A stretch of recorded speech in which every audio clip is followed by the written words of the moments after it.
धारकों को सीएम धामी ने राशन की दुकान पर नमक देने का ऐलान किया। इस योजना के तहत लाभार्थियों को आयोडीन युक्त नमक राशन की दुकानों पर 8 रुपए किलो के हिसाब से दिया जाएगा।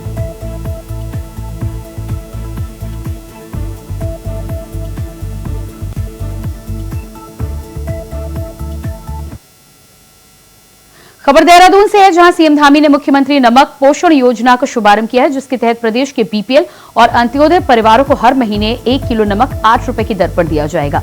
प्रदेश के करीब 14 लाख परिवार के लोगों को इससे सीधा फायदा पहुंचेगा। योजना के शुभारंभ के अवसर पर कई परिवारों को नमक बांटा गया। योजना के शुभारंभ के अवसर पर मुख्यमंत्री धामी और खाद्य मंत्री रेखा आर्य ने सभी को शुभकामनाएं दी। मुझे कहते हुए बहुत खुशी होती है कि माननीय प्रधानमंत्री जी ने जिस प्रकार से गरीब परिवारों के लिए मुफ्त खाद्यान्न योजना के साथ में पोषण युक्त राशन, जिसमें फोर्टिफाइड राइस जो है हमारे अंत्योदय और हमारे पीएचएस कार्डधारकों के लिए सुनिश्चित किया है, तो वो अपने आप में बड़ी बात है। उसी के साथ साथ में राज्य सरकार में धामी जी के नेतृत्व में हमने उन्हीं गरीब परिवारों के लिए मुफ्त 3 गैस सिलेंडर रिफिल की योजना भी हम लोगों ने प्रारंभ करी थी, जिसका लगातार लाभ जो है गरीब परिवार द्वारा लिया जा रहा है। उसी के आगे एक बढ़ता हुआ कदम है कि अब की बार जो है माननीय मुख्यमंत्री जी ने मुख्यमंत्री नमक पोषण योजना की शुरुआत कर दी है। और इस नमक पोषण योजना का तात्पर्य यही है कि नमक केवल स्वाद बढ़ाने का काम नहीं करेगा, अभी तो उनका पोषण करने का काम करेगा, यानी कि उनको अब पूरी तरीके से आयोडाइज नमक मिलेगा। निश्चित रूप से ये गरीब परिवार जो कि मार्केट में यहाँ नमक 1 किलो नमक उनको 30 रुपए में मिलता था, अब न्यूनतम दरों में 8 रुपए में जो है पर कार्ड जो है हमारे कार्ड धारकों को प्राप्त होगा। तो ये बहुत सस्ते दर में पोषण युक्त नमक उनको मिलने जा रहा है। राज्य में मुख्यमंत्री पुष्कर सिंह धामी ने आज मुख्यमंत्री नमक पोषण योजना का शुभारंभ किया। मुख्यमंत्री की तरफ से शुरू की गई इस योजना में ये कह सकते हैं कि बीपीएल और एपीएल परिवारों को अब राशन के साथ साथ 8 रुपए की दर से प्रतिमाह 1 किलो आयोडीन नमक भी मिलेगा। ये पोषण के लिए बहुत जरूरी है, क्योंकि जिस प्रकार से आयोडीन की कमी से विभिन्न बीमारियां शरीर में होती है, उससे छुटकारे के लिए ये योजना शुरू की गई है। ये कह सकते हैं कि राष्ट्रीय खाद्य मिशन सुरक्षा योजना आई, उसी के तहत इसका भी संचालन होगा। राज्य में मुख्यमंत्री पुष्कर सिंह धामी ने परिवारों को भरोसा दिया, जनता को भरोसा दिया तो उनकी सुरक्षा का हर वायदा राज्य सरकार की तरफ से निभाने का काम किया जाएगा। यानी जो सस्ता राशन देने का काम सरकार की तरफ से किया जा रहा, उसमें प्रोटीन युक्त, यानी ये कह सकते हैं कि पोषक तत्व युक्त नमक भी देने का काम किया जाएगा, ताकि खाने का भी स्वाद बना रहे और शरीर में किसी भी प्रकार से पोषक तत्वों की कमी ना हो। मुख्यमंत्री की तरफ से कहा गया है कि अभी शुरुआत कही जा सकती है, आने वाले दिनों में सरकार की तरफ से ऐसे और भी लाभकारी योजनाएं यहाँ पर शुरू की जाएंगी, जिसका लाभ आम जनता को मिलेगा। क्योंकि उत्तराखंड विकसित राज्य बने, राज्य की जनता स्वस्थ रहे, सुरक्षित रहे, इसके लिए राज्य सरकार की तरफ से लगातार प्रयास किया जा रहा है। और इस तरह की योजनाएं संचालित सरकार जनता को लाभ देने का प्रयास कर रही है। Cameraman India wise Dehradun. खबर देहरादून से है, जहां प्रदेश के सरकारी अस्पताल में हर साल बढ़ने वाले सरचार्ज को खत्म करने और एम्बुलेंस के किराए को कम करने के फैसले पर मुख्यमंत्री पुष्कर सिंह धामी ने प्रतिक्रिया दी है। मुख्यमंत्री धामी ने कहा है कि सरकार का उद्देश्य प्रदेश में बेहतर स्वास्थ्य सुविधा देना और अच्छी शिक्षा प्रदान करना है। सरकार अपने उन्हीं उद्देश्यों को पूरा करने की कोशिश कर रही है।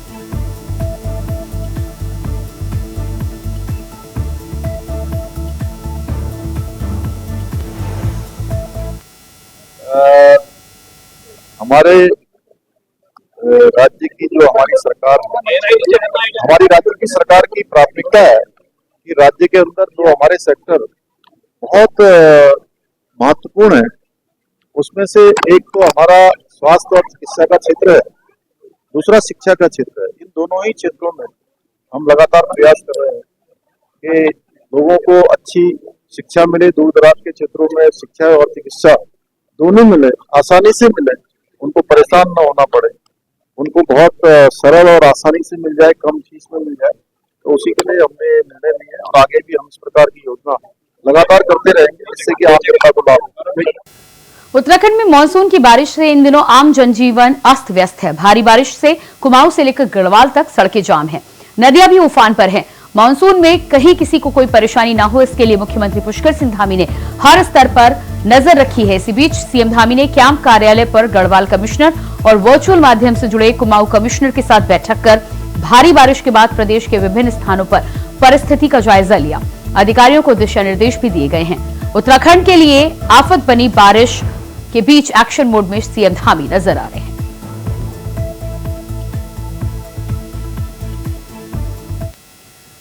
खबर देहरादून से है, जहां गरीब तबके के लोगों को मुफ्त सुविधा उपलब्ध करवाने के लिए राजधानी देहरादून के अस्पताल में हर वार्ड के अंदर आयुष्मान कार्ड बनवाने के अभियान की शुरुआत की गई है। इस बात को लेकर दून अस्पताल के एमएस डॉक्टर अनुराग अग्रवाल ने बताया है कि अस्पताल में लगभग 60 से 70% मरीज आयुष्मान कार्ड के जरिए सुविधाओं का लाभ लेने की कोशिश करते हैं, जिसे देखते हुए अस्पताल में कार्यरत बीएफए हर वार्ड में जाकर जिस मरीज का आयुष्मान कार्ड नहीं बना है उसका आवेदन करवाते हैं। साथ ही उन्होंने ये भी कहा कि इससे जिन मरीजों के उपचार में पैसे की कमी आती है उनके लिए ये मदद प्रदान की जाएगी। सुविधा आगे भी इसी तरह चलती रहेगी। हाँ, देखिए, मैं आपको बताना चाहूँगा कि हमारा राज्य उत्तराखंड आयुष्मान योजना में बहुत ही अच्छा कार्य कर रहा है। इसमें सरकार का पूरा सहयोग है। हमारे यहाँ भी पूरी टीम है जो मरीजों की आयुष्मान कार्ड बनवाने में सहायता करती है, तथा जो भी मरीज हैं उनका अगर आयुष्मान के तहत ही हम लोग इलाज करना सभी लोग प्रेफर भी करते हैं। तो बताना चाहूँगा कि अस्पताल में कम से कम 60 से 70% मरीज आयुष्मान के तहत ही इस योजना का फायदा लेते हैं। इसके अलावा जो हमारे बीएफए हैं, जो असिस्टेंट लोग हैं, इसमें वो आजकल वार्ड में जाकर हर वार्ड में जो मरीज आयुष्मान योजना के तहत नहीं है उनका आयुष्मान कार्ड बनवाने की एक प्रोसेस शुरू करते हैं कि क्या उनके पास डॉक्यूमेंट की कमी है, और वो उसमें पूरी सहायता करते हैं। तो इससे जो मरीज है जिनको एक कुछ वो पैसे की कमी के कारण या एक अच्छी सुविधा लेने में कई बार पैसा बीच में आता है, तो एक बहुत ही सुविधाजनक कार्य अगर हम आयुष्मान बनवा के करें तो बहुत ईजी हो जाता है। खबर जोशीमठ से है, जहां कैबिनेट मंत्री गणेश जोशी ने बद्रीनाथ विधानसभा उपचुनाव के मद्देनजर पैनी गांव के पंचायत भवन में विभिन्न महिला समूहों के साथ उपचुनाव के चलते चुनावी बैठक कर बद्रीनाथ वासियों से आगामी 10 जुलाई को बीजेपी प्रत्याशी राजेंद्र भंडारी के पक्ष में मतदान करने की अपील की है। कैबिनेट मंत्री गणेश जोशी ने कहा है कि महिलाओं के सशक्तिकरण और उनकी आजीविका को बढ़ाने के लिए केंद्र और राज्य सरकार ने अनेक जन कल्याणकारी योजनाओं से लाभान्वित होकर कहा है कि मातृशक्ति मजबूत होती है तो देश भी मजबूत होता है।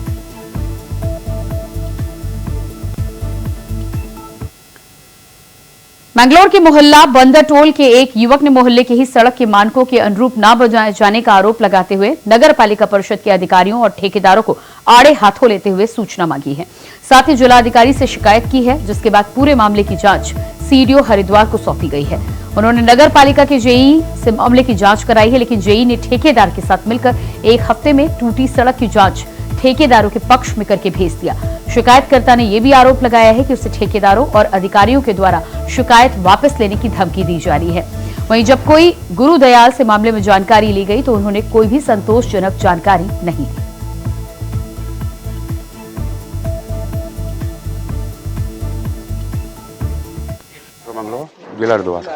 ठीक है, क्या शिकायत है सर? जो हमारी जो नगर पालिका से, ठीक है जी, सरकार द्वारा जो एस्टिमेट कॉपी आती है उसमें सारी शर्त लिखी होती है, ठीक है जी। उसमें रेसर भी खुले होते हैं।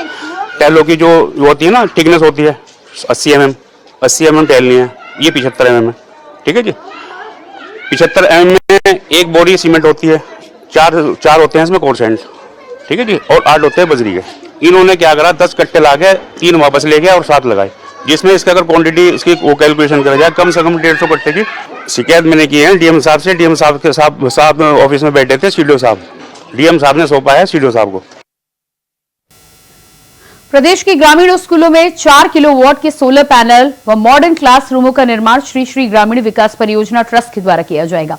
इस संबंध में मुख्यमंत्री आवास में मुख्यमंत्री पुष्कर सिंह धामी की उपस्थिति में यूकास्ट के महानिदेशक प्रोफेसर दुर्गेश पंत और आर्ट ऑफ लिविंग SSRDP के प्रतिनिधि दीपक शर्मा के माध्यम से MOU हस्ताक्षरित किया गया। इस संबंध में यूकास्ट के महानिदेशक प्रोफेसर दुर्गेश पंत ने मुख्यमंत्री को अवगत कराया है कि संस्था के द्वारा मौजूदा समय में 30 ग्रामीण स्कूलों को मॉडर्न बनाया जा रहा है, जिसमें 4 किलोवाट के सोलर पैनल और मॉडर्न क्लासरूम बनाए गए हैं। आने वाले समय में 100 स्कूल और उनके गांव में ये कार्य पूरे किए जाएंगे, जिससे स्कूलों की व्यवस्था सही मायने में इससे सुधरेगी। वहीं मुख्यमंत्री ने ऐसे प्रयासों की सराहना करते हुए कहा है कि इससे प्रदेश के ग्रामीण क्षेत्रों में स्थित स्कूलों के आधुनिकीकरण में मदद मिलेगी।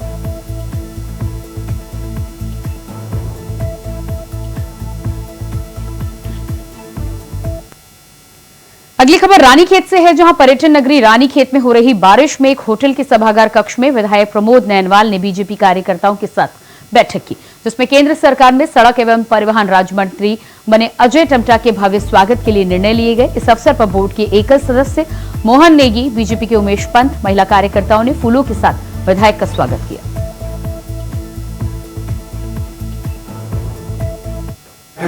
के बाद और मंत्री बनने के बाद हमारी विधानसभा में 8 तारीख को पहुंच रहे हैं और उनके कार्यक्रम को कैसे भव्य बनाया जाए, उनका कार्यक्रम कैसे ऐतिहासिक बनाया जाए और कैसे हम उनका स्वागत बहुत बेहतरीन तरीके से कर सकें, इस संबंध में हमारे पार्टी कार्यकर्ताओं की आज एक बैठक हुई और इसमें सभी कार्यकर्ताओं को जिम्मेदारियां सौंपी गई हैं कि कौन कार्यकर्ता क्या काम करेगा, क्या उसको जिम्मेदारी है, तो सब जिम्मेदारियां दे दी गई हैं और उनका कार्यक्रम निश्चित रूप से यहाँ भव्य रहेगा, ऐतिहासिक रहेगा और उनका हम जोरदार स्वागत करेंगे।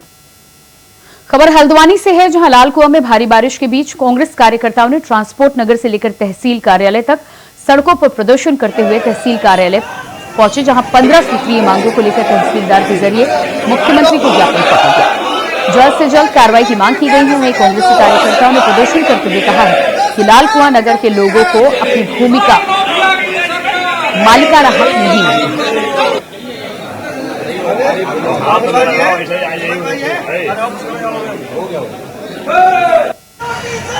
ये जनता को समस्याओं का मार झेलना पड़ रहा है। विशेषतः लाल कुआं क्षेत्र की अगर हम बात करें, तटबंदी की बहुत बड़ी आवश्यकता है। हर वर्ष भू कटाव होता है, नुकसान होता है। कोयला का जो निजीकरण हुआ है उसके हम सख्त खिलाफ हैं। इसके अलावा चिकित्सा, स्वास्थ्य, पेयजल, सड़क, बिजली, पानी, ये जो मूलभूत सुविधाएं इसे देने में सरकार पूरी तरह से वंचित है।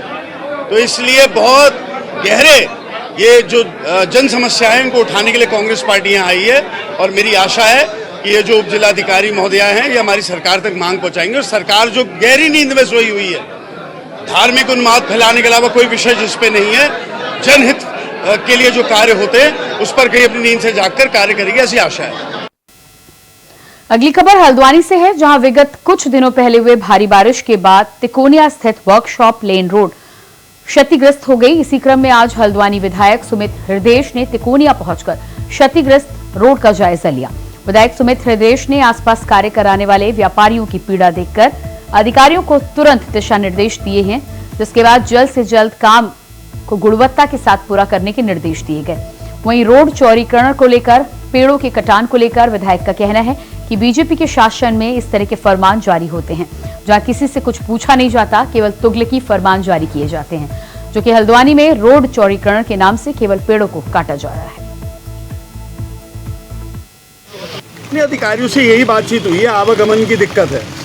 पहली बात तो ये नहर पुरानी है, वो धीरे धीरे धंस गई, पता नहीं लगा, उस पर लोड बढ़ा, वो नीचे से तैयारी उसकी नहीं थी। अब ह्यूम पाइप डालकर 1 हफ्ते का उन्होंने समय मांगा है कि आवागमन हम चालू कर देंगे। तो सख्त निर्देश दिए मैंने और 1 हफ्ते में नहीं हुआ तो फिर इनकी क्लास लगाई। बात की जाए नहीं, देखिए इसमें किसी स्थानीय जनप्रतिनिधि की तो इन्होंने राय ली नहीं, जिला प्रशासन और ये तो तुगलकी फरमान जारी करने के एक्सपर्ट लोग हैं। हमसे भी पूछा जाए, स्थानीय लोगों से पूछा जाए, जनप्रतिनिधियों से पूछा जाए, ये तो प्रशासन अपनी खूब चला रहा है। चलाइए, कोई बात नहीं, भाजपा के शासन में ऐसे ही होता है। कांग्रेस के शासन में जनता को सम्मिलित करके समुचित विकास करने का प्रयास करा जाता है। भारतीय जनता पार्टी का जब राज आता है तो अफसरशाही हावी हो जाती है और अफसरशाही नहीं चला सकती व्यवस्था को। ये बात बार बार प्रमाणित हो चुकी है। भैया, देवभूमि समाचार में रुकते एक छोटे से ब्रेक के लिए, फौरन वापस आते हैं। ब्रेक के बाद बात करेंगे अगली खबर को लेकर। खबर बड़कोट से है, जहां पिछले 1 महीने से कर्मियों का अनशन जारी है। अब अनिश्चितकालीन अनशन के रूप में ये बदल चुका है। अनिश्चितकालीन अनशन में समाज का मोर्चा संभाल खुद महंत केशव गिरी जी महाराज भूख हड़ताल पर बैठे हैं। दरअसल पिछले 30 दिनों से लगातार सभी वार्डों में पानी की समस्या और बड़कोट में पंपिंग योजना की वित्तीय स्वीकृति के साथ ही कुल 4 बिंदुओं की मांग को लेकर कार्मिक अनशन जारी है। आंदोलन के बीच केशव गिरी महाराज ने 3 दिनों पहले ही मांग पूरी न होने पर भूख हड़ताल पर बैठने का ऐलान किया था, जिसके बाद आज प्राचीन चंद्रेश्वर महादेव मंदिर से जैन समर्थन के बीच पूरे बाजार में जुलूस निकालकर भूख हड़ताल की शुरुआत की।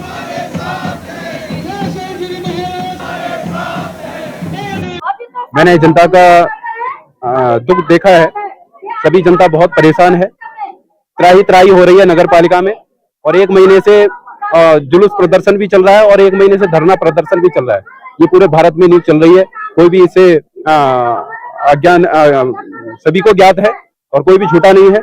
और उनका दुख दर्द देखने के लिए यहाँ के जो जनता प्रतिनिधि हैं, जो यहाँ के नेता हैं, वो तो पीछा छोड़ा करके भाग रहे हैं, वो सामने भी नहीं आ रहे हैं, ना साथ दे रहे हैं। जब जिनको जनता खड़ी करती है वो भाग रहे हैं जनता को छोड़ करके। तो उनका दुख दर्द देखा है, माताओं का दुख दर्द देखा है, सब काम काज छोड़ करके यहाँ पर बैठे हुए हैं। तो मैंने उनका दुख देखा, क्योंकि संत तो हमेशा दूसरों के लिए जीते हैं, अपना जीवन तो वो जब ये चोला धारण करते हैं तभी अपना जीवन त्याग देते हैं, हमेशा ये राष्ट्र के लिए अपना जीवन होता है। तो मैंने इनका दुख दर्द देखने के लिए 1 महीना से चलता धरना प्रदर्शन ये आ रहा है और कोई सुनवाई नहीं हो रही है, प्रशासन तस से मस नहीं हो रहा है, यहाँ के नेताओं में जू नहीं रह रही है। तो उनका दुख दर्द देखने के लिए मैंने प्रण किया है कि मैं भूख हड़ताल करूंगा, चाहे प्राण चले जाए, लेकिन ये प्रण नहीं जाएगा। इसलिए मैं समस्त जनता के साथ हूँ और अब प्रशासन को जागना चाहिए, और नहीं तो यहाँ पर पूरा यमुना घाटी, पूरा ये सब घाटी इकट्ठी हो जाएगी। खबर कोटद्वार से है, जहां भाबर क्षेत्र का एक बार फिर बाजार से संपर्क टूट चुका है। पिछली बरसात में माला नदी पर बना पुल ढह चुका था, तो वहीं अब नदी पर बना वैकल्पिक मार्ग भी ध्वस्त हो गया है। लगातार हो रही बारिश के चलते नदी पर ह्यूम पाइप से बना वैकल्पिक रास्ता भी ढह गया है। भाबर क्षेत्र के 44,000 से ज्यादा आबादी का फिर से कोटद्वार से संपर्क पूरी तरह से कट चुका है, जिससे आम जनजीवन अस्त व्यस्त है। लोगों में सरकार को लेकर नाराजगी देखने को मिल रही है। वहीं कुछ लोग नदियों में जाने से बाज नहीं आ रहे। नदियां उफान पर है, ऐसे में कोई भी दुर्घटना घट सकती है।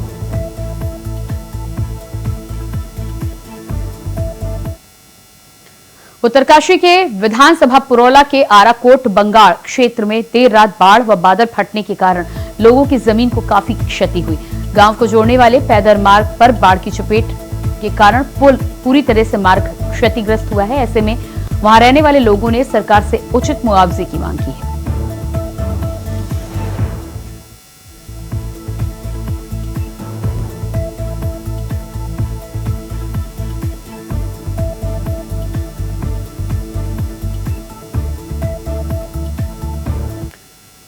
खबर देहरादून से है, जहां मानसून की दस्तक के साथ ही प्रदेश भर में बीते कई दिनों से लगातार भारी बारिश के साथ ही मौसम विभाग ने आने वाले 24 से 48 घंटों के लिए एक बार फिर से पूर्वानुमान जारी किया है। मौसम विभाग की माने तो 6 और 7 जुलाई को प्रदेश के अधिकांश हिस्सों में भारी बारिश देखने को मिल सकती है। खासकर कुमाऊं क्षेत्र के अधिकांश जिलों में इन 2 दिनों के लिए रेड अलर्ट जारी किया गया है। साथ ही गढ़वाल के अधिकांश हिस्सों में भी इस दौरान भारी बारिश देखने को मिल सकती है।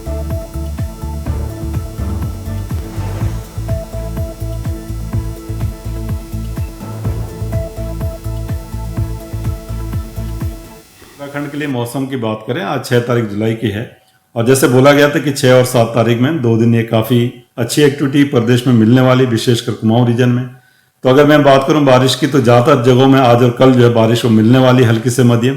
लेकिन जो हैवी रेन्स है, वेरी हैवी रेन्स है या एक्सट्रीमली हैवी रेन्स है, उसकी बहुत अच्छी संभावना है कुमाऊं रीजन में या उससे लगे गढ़वाल के जो डिस्ट्रिक्ट हमारे हैं उनमें वो रहेगी।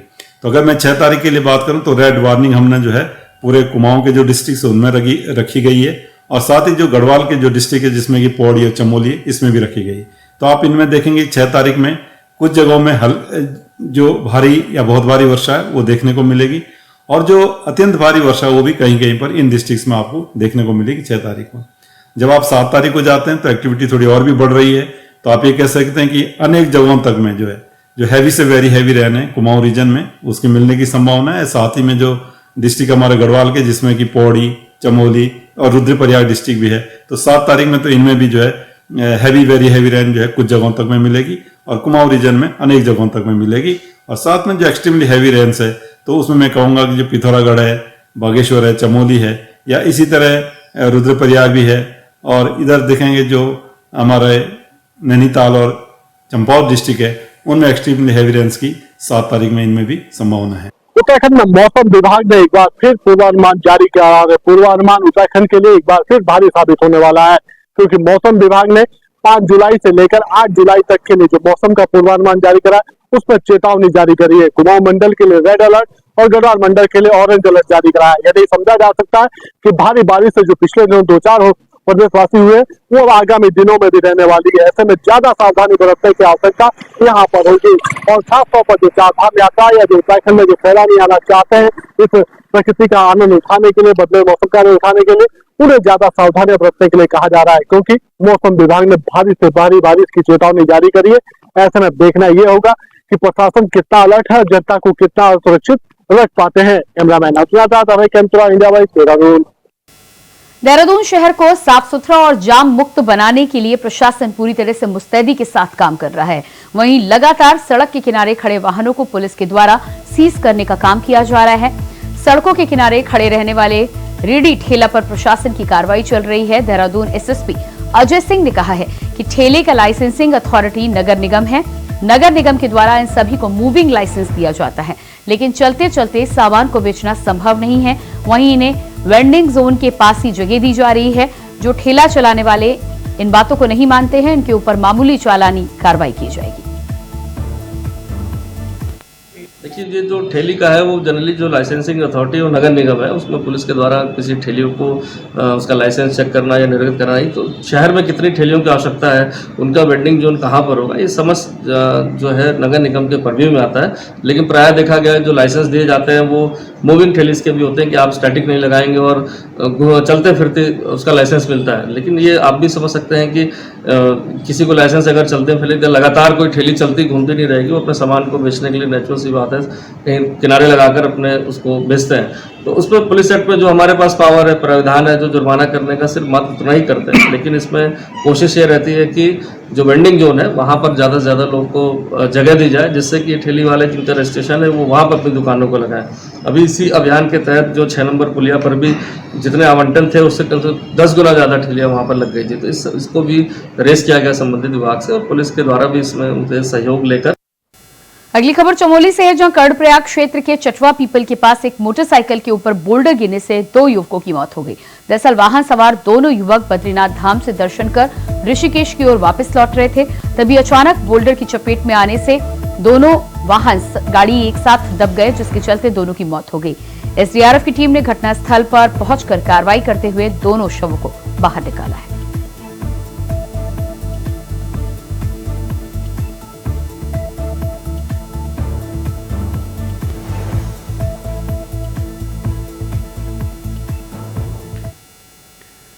और इसी के साथ फिलहाल इस बुलेटिन में इतना ही। खबरों का सिलसिला जारी रहेगा। नमस्कार।